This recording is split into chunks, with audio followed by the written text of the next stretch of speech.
আসসালামু আলাইকুম প্রিয় এসএসসি শিক্ষার্থীবৃন্দ। স্থির বিদ্যুতের আরো একটা খুব গুরুত্বপূর্ণ সৃজনশীল নিয়ে এসে পড়ছি।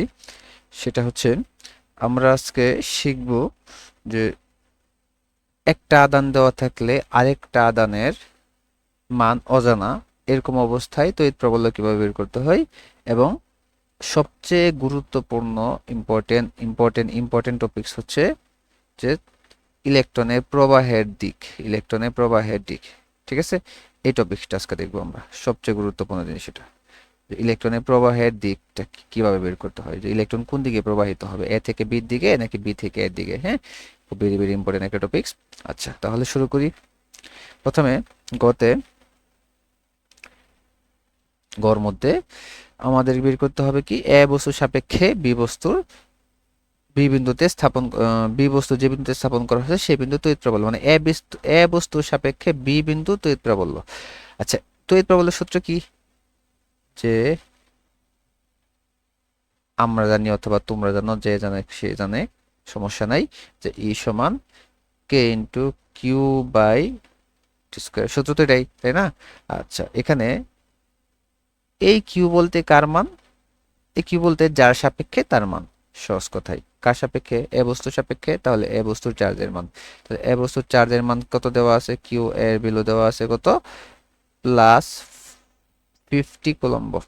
ওকে, এবং তাদের মধ্যে কে এর মান আমরা জানি, অবশ্যই এটার মধ্যে দেওয়া ছিল কিন্তু আমি লিখি নাই। সেটা হচ্ছে 9 × 10⁹ newton metre square coulomb per square. Okay, এটা গেল তোমার কে এর ভ্যালু। আর ডি, হ্যাঁ, ডি এর ভ্যালু দেওয়া আছে কত? দূরত্ব 5 মিটার। ওকে, এই যে ডির ভ্যালু 5 মিটার দেওয়া আছে। তাহলে সূত্র ইউজ করি। সূত্রের মধ্যে 9 × 10⁹ লিখলাম, কে এর ভ্যালু লিখলাম 50, তাকে ভাগ দিলাম আমরা 5 দিয়ে। যদি ভাগ করি তাহলে আমাদের আনসার হবে 1.8 ইন্টু 10 পাওয়ার, সরি 10 পাওয়ার 10, 5 না, 10 পাওয়ার 10 নিউটন পার কুলম্ব। ওকে, শেষ। সহজ না? অনেক বেশি সহজ। ওকে, যাক, এরপরে যাও। এ এবং বি বস্তুকে যদি পরিবাহী তার দ্বারা যুক্ত করা হয় তাহলে ইলেকট্রনের প্রবাহ কোন দিকে যাবে? এ আর বি কে পরিবাহী তার, মানে একটা তার দিয়ে যুক্ত করলে তাহলে তাদের ইলেকট্রন প্রবাহ। আচ্ছা, মনে রাখবা, আমরা নর্মালি কি জানি যে বিদ্যুৎ প্রবাহিত হয় কোন দিক দিয়ে, মানে কারেন্ট কোন দিকে প্রবাহিত। এটা একটা সার্কিট, এই সার্কিটের এখানে একটা লাইট আছে। তাহলে কারেন্ট কোন দিক দিয়ে প্রবাহিত? এটা যদি প্লাস, এটা যদি মাইনাস হয়, কারেন্ট প্রবাহিত হয় প্লাস থেকে মাইনাসের দিকে। মনে রাখবা যে কার মান? কারেন্ট প্রবাহের মান। কারেন্ট মানে হচ্ছে কি, ইলেকট্রন প্রবাহ। তবে গতানুগতিক নিয়ম হচ্ছে এটা, তবে প্রকৃত নিয়ম হচ্ছে ইলেকট্রনের প্রবাহ হচ্ছে সবসময় মাইনাস থেকে প্লাসের দিকে। এইভাবে এভাবে ইলেকট্রনের প্রবাহ হচ্ছে মাইনাস থেকে প্লাসের দিকে। ওকে, মাইনাস থেকে প্লাসের দিকে। তো ইলেকট্রন মানে হচ্ছে ইলেকট্রন, মাইনাস মানে হচ্ছে ইলেকট্রন। তাহলে ইলেকট্রনের চার্জ হবে কি, মাইনাস থেকে প্লাসের দিকে। আর আরেকটা ইম্পর্টেন্ট টপিক, সেটা হচ্ছে এই অঙ্কটা শুরু করতে গেলে, করার আগে যেটা নিয়ে আমাদের কথা বলতে হবে সেটা হচ্ছে একটা সূত্র, যে সূত্রটা হচ্ছে এরকম, B equal Q by C. ঠিক আছে, ভোল্টেজের সূত্র। এই ভোল্টেজের সূত্র থেকে একটা জিনিস আমরা খুব ভালোভাবে বুঝতে পারবো, সেটা হচ্ছে এই যে ভোল্টেজ, দাঁড়াও এক সেকেন্ড, কালারটা চেঞ্জ করি। এই যে ভোল্টেজ, আর এই যে নিচে ক্যাপাসিট্যান্স। ঠিক আছে, ভোল্টেজ আর capacitance, voltage Q by C, capacitance তারা হচ্ছে ব্যস্তানুপাতিক। ওকে, এই জিনিসটা একটু মনে রাখবা, ভোল্টেজ আর ক্যাপাসিট্যান্সটা হচ্ছে ব্যস্তানুপাতিক। তাহলে অঙ্কটা শুরু করি। আচ্ছা, শুরু করতে গেলে দেখো, আমাদের চিত্রটা ছিল কিরকম, যে এটা এ, এটা বি। এর ভ্যালু আমরা জানতাম 50 কুলম্ব, বির ভ্যালু কিন্তু আমরা, বির যে কত চার্জ, সেই চার্জটা কিন্তু আমরা জানি না। ঠিক আছে, আচ্ছা, তাহলে দিকটা কিভাবে বের করব? মনে রাখবা, যদি দিকের ক্ষেত্রে, যদি একটা হয় প্লাসের 50, একটা হয়তো মাইনাসের 20। আচ্ছা, একটা প্লাস একটা মাইনাস, তাহলে তাদের মধ্যে কি ঘটবে? তাহলে তাদের মধ্যে আকর্ষণ ঘটবে। আচ্ছা, আকর্ষণ ঘটলে যেই বিন্দুর ভোল্টেজ বেশি হবে, তার বিপরীত দিকে হবে ইলেকট্রনের প্রবাহ। যদি ভিন্নধর্মী হয়, একটা প্লাস একটা মাইনাস হয়, তাহলে দেখো এখানে কিউ এর মান এটা এটা বড় না, আর এটা কি ছোট, তাহলে কিউ, এটা যদি এ ধরি এটা যদি বি ধরি, কিউ এর মান হবে কিউ বি চাইতে বড়। আর যেই চার্জটা বড়, খেয়াল রাখবা, আমি একটু আগে যে সূত্রটা বলছিলাম সেটা হচ্ছে কিউ বাই সি, অর্থাৎ ভোল্টেজ আর চার্জ পরস্পর সমানুপাতিক। সমানুপাতিক মানে ভোল্টেজ বাড়লে চার্জ বাড়বে, ভোল্টেজ কমলে চার্জ কমবে। সমানুপাতিক তার মানে যার ভোল্টেজ বেশি, সরি যার কুলম্ব চার্জ বেশি তার ভোল্টেজও হবে বেশি, যার চার্জ কম তার ভোল্টেজও হবে কম। আর ইলেকট্রনের প্রবাহ সব সময়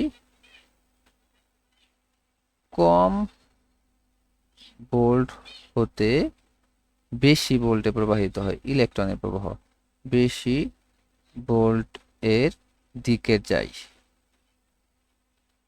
কি বুঝলা?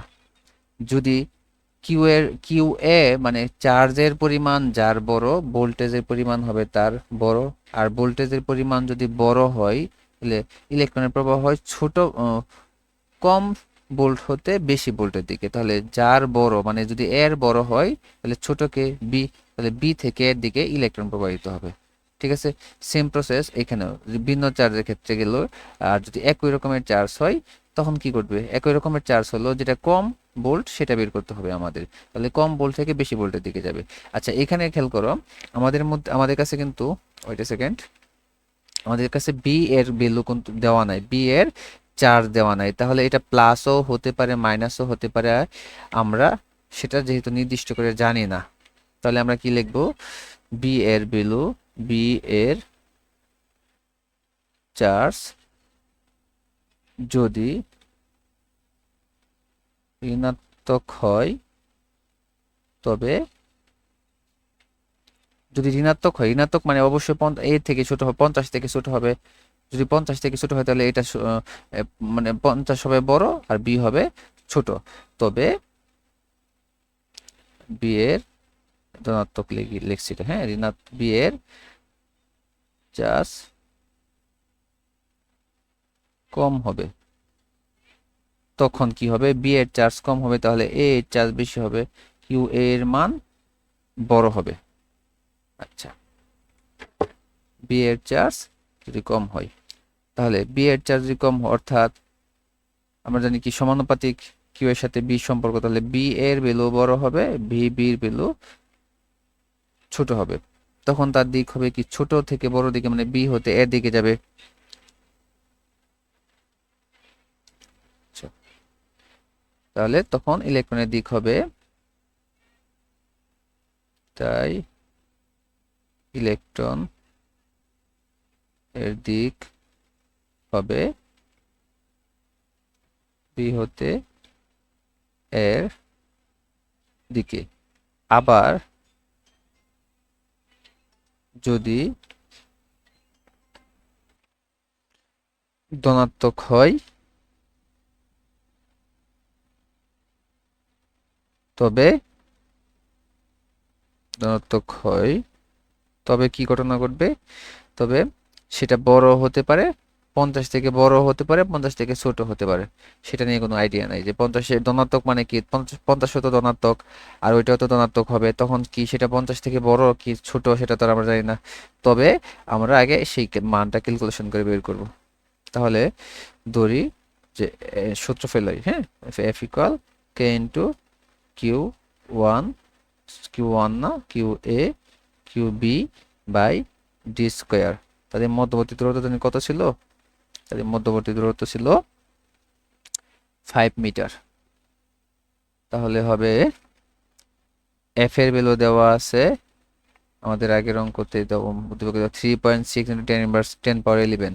তাহলে এফ এর পরিবর্তে লিখলাম 3.6 ইন্টু 10 পাওয়ার 11, আর এখানে কে এর মান 9 ইন্টু 10 পাওয়ার, সরি 9 ইন্টু 10 পাওয়ার 9, ইন্টু কিউ এর ভ্যালু দেওয়া আছে 50, ইন্টু কিউ বির ভ্যালু আমাদের জানা নাই, এটাই বের করতে হবে, ভাগ ডির মান হচ্ছে 5 এর উপর স্কোয়ার। ওকে, এটা যদি ক্যালকুলেশন করি তাহলে কিউবি হবে 3.6 ইন্টু 10^11 ইন্টু 5 এর উপর স্কোয়ার। আচ্ছা, 5 এর উপর স্কোয়ার ভাগ এটা আর গুণ হবে 9 ইন্টু 10^9 ইন্টু 50। তাহলে সুতরাং কিউবি এর ভ্যালু বের হবে ক্যালকুলেশন করলে 20 কুলম্ব। ওকে, আচ্ছা এখন দেখেন এখানে যে 20 কুলম্ব আছে সেটা কি 50 কুলম্ব চাইতে বড় না ছোট? এটা 50 কুলম্ব চেয়ে ছোট। তাহলে যেহেতু তার মান ছোট, সুতরাং কিউবি ইজ লেস দেন কিউএ। তাহলে কিউবির মান কিউএ থেকে ছোট। তাহলে বিবি মানে ভোল্টেজের মান, বি এর ভোল্টেজের মানও হবে কি এ এর ভোল্টেজের মানের চেয়ে ছোট, তাই না? আচ্ছা, এ এর ভোল্টেজের মানের চেয়ে যদি ছোট হয় তাহলে ছোটকে বি আর এ হবে বড়। তাহলে আমরা জানি কি কম ভোল্ট থেকে বেশি ভোল্টের দিকে ইলেকট্রন প্রবাহিত হয়। তাহলে এখানে লিখতে পারি যে বি হতে এ এর দিকে ইলেকট্রন প্রবাহিত হবে, ইলেকট্রন প্রবাহিত হবে। ওকে, এটা আমাদের আনসার। তাহলে কি আরেকটু মনে রাখবা যে কম ভোল্ট হতে যেন বেশি ভোল্টের দিকে কিন্তু ইলেকট্রন প্রবাহিত হয়। তাহলে এখানে যেহেতু বিবির ভ্যালু বি এর ভ্যালু চেয়ে কম, মানে বি এর ভোল্টেজের মান এর ভোল্টেজের মানের চেয়ে কম, তাহলে বি থেকে এর দিকে যাবে। ঠিক আছে, এই জিনিসটা একটু খেয়াল রাখবা, খুব ইম্পর্টেন্ট একটা ম্যাথ।